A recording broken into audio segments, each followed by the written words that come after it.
Nahuli na daw! Daw! Di ba nga, usually, pag nahuhuli, di ba? Opo. May mga litrato yan, di ba? Opo. Bakit si Saldico, nagtataka sila? Hanggang ngayon, ha? Hanggang ngayon, wala litrato.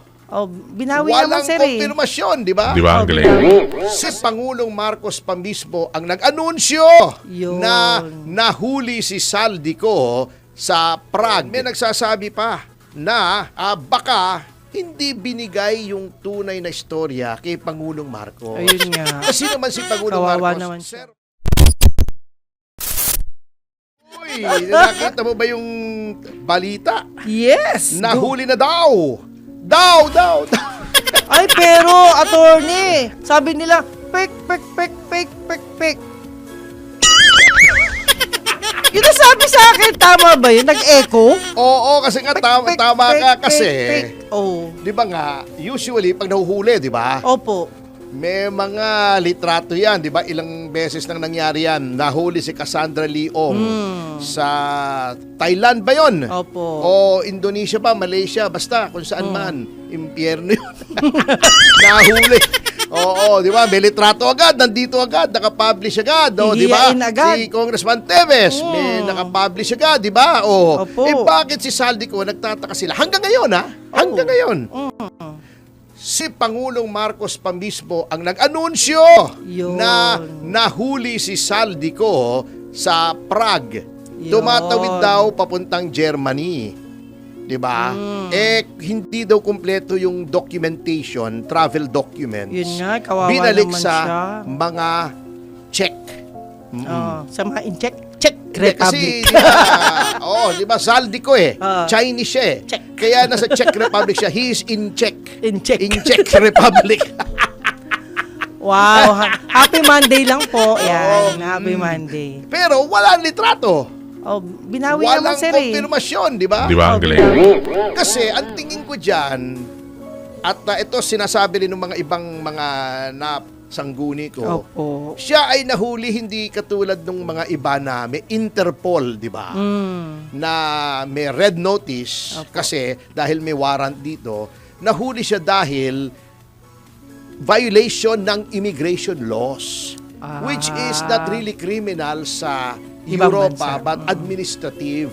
Ayun. So, nandun siya sa immigration, and then, may nagsasabi pa na baka hindi binigay yung tunay na istorya kay Pangulong Marcos. Ayun nga. Kasi naman si Pangulong Kawawa Marcos, naman sir, siya. payo ko lang po, kaya po tayo mayroong tagapagsalita. Kahit sinong prominente PIO, tao, di ba, sir?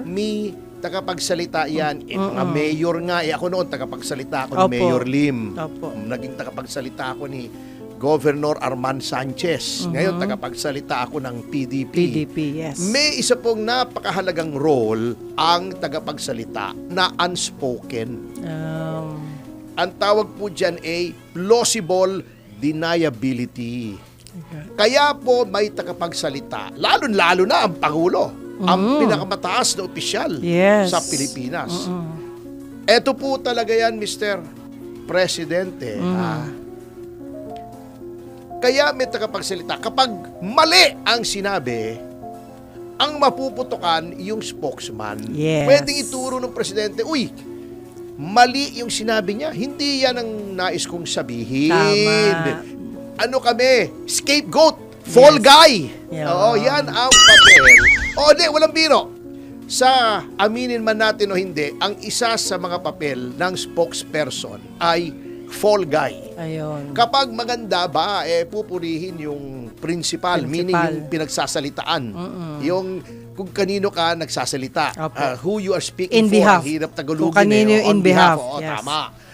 Kapag palpak, pwedeng sabihin ng principal mo, nagkamali Mali. yung spokesman ko. Yo, Hindi yan. Ang ibig ko sabihin ay ito. Yo. Yan po. Kaya kung kayo mismo ang nag-a-announce, mahirap po yan. Kayo mapuputukan yan. Diba? Opo, sayang. Payo lang po, payong kapatid, Opo. sapagkat kayo pa rin naman ang aming Pangulo. Yan. Bagamat binabatikos po namin kayo, Pangulo pa rin namin kayo. Kaya nga kami rito sa programang ito, kung natatandaan po ng marami, nag-warning tayo, di ba? Sabi Opo. ko, wag nating ipakakalat ang mga maling impormasyon tungkol sa kalusugan ng Pangulo. Yes. Oo, kasi Pangulo pa rin natin Tama siya. po. Whether we like it or not, binoto ko nga yung kumag na yan eh. Oo. Grabe naman. Hindi, Hindi, lahat naman tayo halos Malay mo. binoto yan. Maraming ang Kasama, boto, Vice. Oo. Pares sila, pares. Oo, Bawal mas paghiwalayin. Mas marami lang nga kay Vice. Ayun. Kasi sa totoo lang, yung sinasabi ni Gadon, mali eh, na nanalo lang si, na kung hindi mananalo si Marcos kundi dahil kay Sara. Makita niyo naman, mas maraming boto. Pagbigyan nyo na, sir. Oo. Okay lang yun. Kung ikukumpara, ay mas maliit ang boto ni Presidente. Oo. Hindi ka naman Bisaya, Batanggenyo ka boto eh. nga! Buto din! Aling buto! Hala, ay siya. O, di ba? Parang Oo. kurta. Ay, O, ayusin di ba eh? ay, Ay, Kingkoy, madadali di ba? tayo. Kingkoy. Oh, Kingkoy Pagka- talaga. Ay, Kingkoy eh. O, ay buto. Ay siya, ay wag yan, Anyway, ganyan. Sige ito po. ang aking take dyan. Di ba sabi ng palasyo, masaya daw si Pangulong Marcos at nahuli si Saldico. Para sa akin, kung ako si Pangulong Marcos, Opo. alam mo kung ako si Pangulong Marcos, Opo. bilyonaryo ko. Ay, Hindi, di ba ang salin niya bilyon na nga. Oo. Wala akong sinasabi ha. Talagang Tungkol mayaman na sa yun. mali-maleta ha. Opo, opo. Na daan-daang bilyon. Pero yung salin pa lamang niya, Meron bilyon na. na eh. O, di ba? Kaya sabi ko, kung ako si Pangulong Marcos, bilyonaryo ako. Ayun lang. Hindi ako, kaya kamote ako. Anyway, kung ako sa kanya, hindi ako magiging masyadong masaya. Kasi unang-una, di ba, ang laging ini-issue kay Saldico ay, Opo. Oo nga, sinasabi mo, nagdala ka ng bilyon-bilyon kay Martin, bilyon-bilyon kay Marcos, mali-maleta. Di ba? Opo. Pagkatapos sasabihin mo sila ang talagang may Culprit. pakana niyan, sila ang nakinabang, walang natira sa'yo, pero di ba, ang laging sinasabi ni Ping. Eto, nagtataka nga ako kay Ping Lacson eh. Sabi niya noon, paano nating tatawagin si Saldico para mag-testify sa Blue Ribbon? Nasa ibang bansa siya. Ayun. Oo. Hindi ba niya natatandaan na yung hearing tungkol kay Pastor, kay Pastor, kay Pastor Kibuloy din, kay Pastor Kibuloy at saka doon sa kina Alice Guo, may mga nag-testify sa Senado na via Zoom nasa ibang bansa. Nasa Thailand yung isa na Chinese. Pinapayagan eh. Ang problema, pagka sila ayaw nilang payagan pagka nakakasama sa kanilang narrative. Katulad noong gusto mag-testify ni Teves, nasa Timor-Leste siya, ayaw naman nilang pa-testify, pero yung ibang testigo laban kay Alice Guo ay pinag-testify ni Risa Ontiveros. Ganyang ka-double standard si Risa Ontiveros. Pero ang problema, tuwing nagtitiktok ka, ang unang-unang dalawang feed mo, muka ni Risa Ontiveros. Pero Risa, give it up kasi tignan mo yung mga comment, 90% negative. Yung 10% doon, mga trolls mo pa. Aray Ang ko. galing talaga ni Risa. Uy, ganda ni Risa. Kayo naman pinagloloko nyo pa kami. Alam naman natin kung saan nanggagaling yung mga puning yan. Ang hirap na hirap ng manalo yan. Anyway, balik tayo. Apo. Pangalawa, di ba, yan pag binalik dito si Saldico, wala nang reason. Nasasabihin hindi, nasa ibang bansa, hindi naman sworn statement, hindi naman sinumpaan yung salaysay ni Saldico. Pag bumalik yan dito, pwede mo naman pasumpain. Opo. Di ba, sa Blue Ribbon. So, tingnan natin kung patatawag ni Ping Lacson.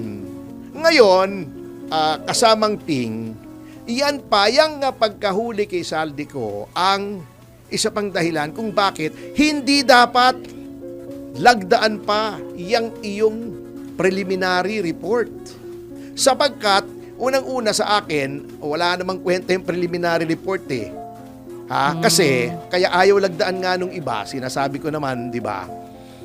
Hindi naman pwedeng pilitin yung mga tao kung hindi sila nag-a-agree doon sa report mo na para sa iba ay nag-cover up ka. May mga taong ayaw kang tawagin.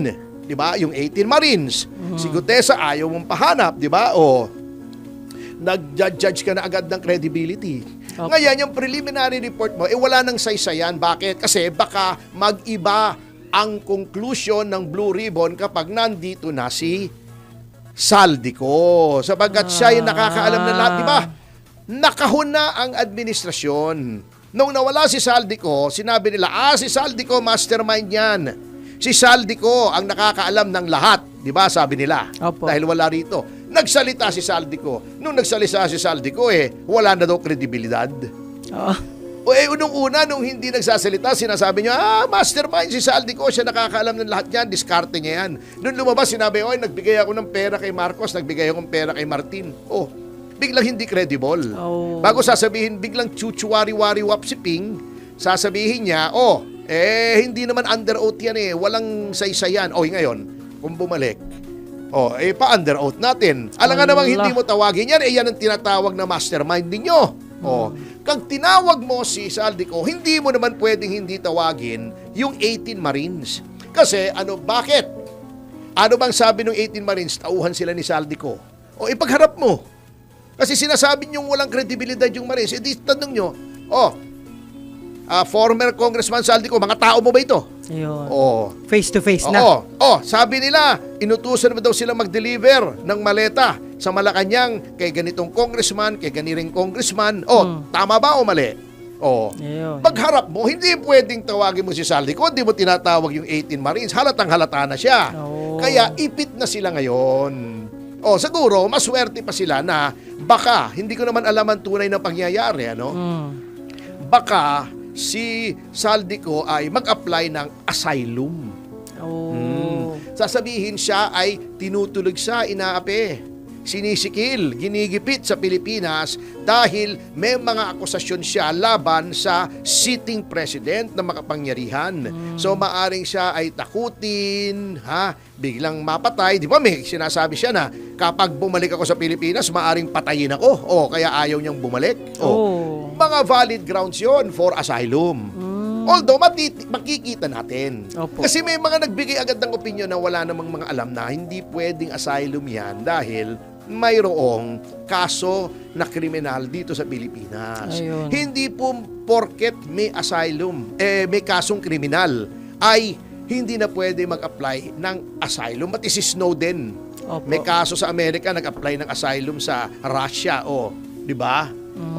Hindi po kasi tinitignan din noong state, nung estado kung saan ka nag-apply ng asylum, kung yung kaso mo ay lehitimong kaso ba yan o panggigipit lamang yan. Yun ang titignan niya. Or